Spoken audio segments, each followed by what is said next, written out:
know how long him and I have been friends? It's got to be pretty long We're time. already what happened. No, I know you are. No, I'm sorry. I graduated from high school, got on a plane, flew to Rochester, took a Greyhound to Geneva, New York. Day after I was out of high school. He got there the next day, a day out of Cuba. 1960. Wow. That's how long we've been friends. The day out. 64 years. Wow. Long time. There you go. But he's a lot older.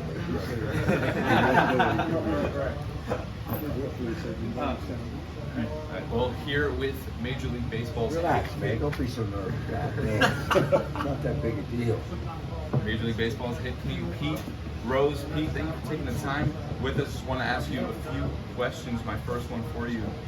The big thing with you, aside from the hits, the longevity and the ability to play 155 to 162 games every year. What went in and day out for you to have such great durability on the field? Well, in any case, I was lucky because I didn't get hurt. I only had 2 injuries in my career. I broke my thumb in '68, and I broke my shoulder in '67. But in the year of the '70s, I missed 11 games in 11 years. You can't get hits and records if you miss games. And when I played, if you missed a lot of games, you didn't get no raise the next year. That's why I try to play 162 games every year. That's what the schedule is. Why do I want to play 150? It's harder to get 200 hits if you play 150 as opposed to 162. The players' approach to hitting these days has changed so much compared to when you played. But is there a modern hitter that you kind of appreciate to watch? Yeah, I like Freddie Freeman. I think he can hit. That didn't really change that much. It's just the fact that players today want to hit home runs because that's what pays the bucks. Yeah. Okay, there's not too many guys today that's going to try to get 225 hits, get 300 every year. There's some 300 hitters. There's some really good players playing baseball today. You got to remember, I played against Mays and Clemente and Usual, guys like that, household names in the world of baseball, and played on all-star games with those guys. So they had fun playing the game. I don't know if these guys, I know they're making a lot of money, but I don't know if they're having fun. They don't look to me on TV like they're having a lot of fun. We had fun. But there again, the way to have fun is to win. And I played more winning games than anybody. That's why I had more fun than anybody. Not because I went out with more girls than anybody. One more game. I was second in that department. Johnny Bench was first. Speaking of all-star appearances, you're the only person to appear in 5 different positions as an all-star. I want to know which of those was the hardest to pick up and have the hardest look. None of them. Because I always, whatever position I played the year before, when I switched positions, it helped me understand the next position. Like when I went from second base to left field. Left field to right field, no difference. Right field to center field. Then the adjustment had to come when I went to third base, because you're real close to the hitter. I played third base a long time, but you have to play somewhere if you're going to get the at-bats, right? And I always moved it because of the team. Sparky asked me to move, I moved. Because it made the team better. So was first base The most fun. He was the most fun, huh? Yeah, it's most involved. Every time the ball's hit, you got a chance to touch it. Because there's only 4 steps from the goddamn dugout. Left field, you're a furlong and a half from the dugout. So you support players as they develop in their careers moving to first base? Well, I didn't go to first base because I was old and I couldn't play. I went to first base because we needed someone to play third base. First base is not for an old guy.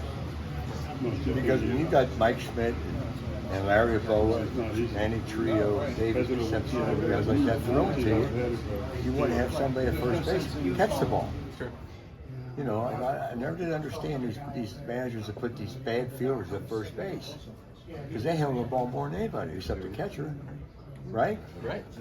Hell, if you got all the Golden Glove infielders, you want a guy who can catch the ball at first base. Pretty simple.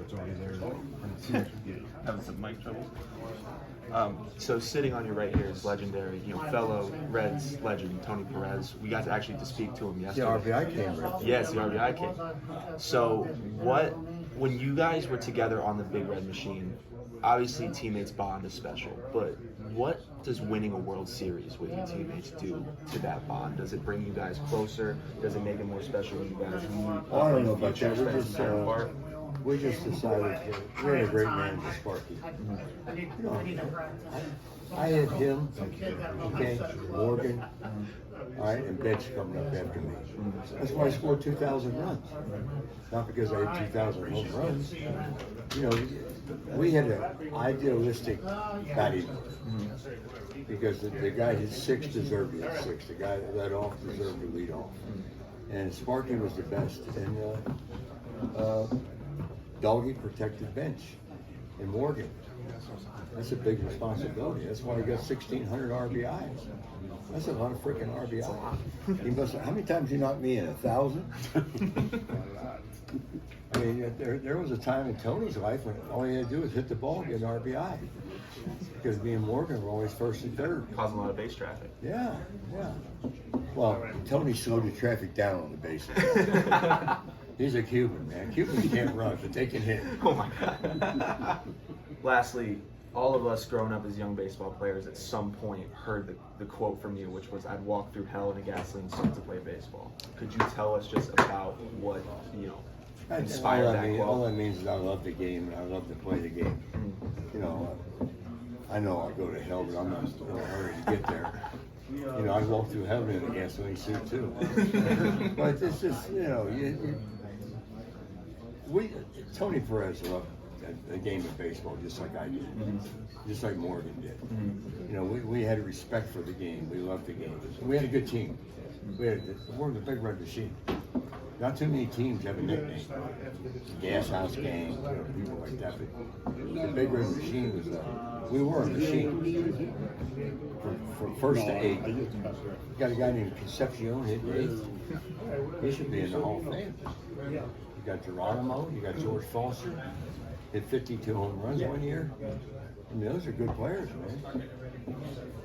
Pete Rose, thank you so much for taking the time. By the way, that's the littlest damn microphone I've ever seen in my It's small, life. but it gets the job done. Wow. Great sound quality. Yeah. Great sound quality. You're going to jinx it. You watch that. You just tell me how to do it. You'll be going down the street saying, God damn it, I erased that.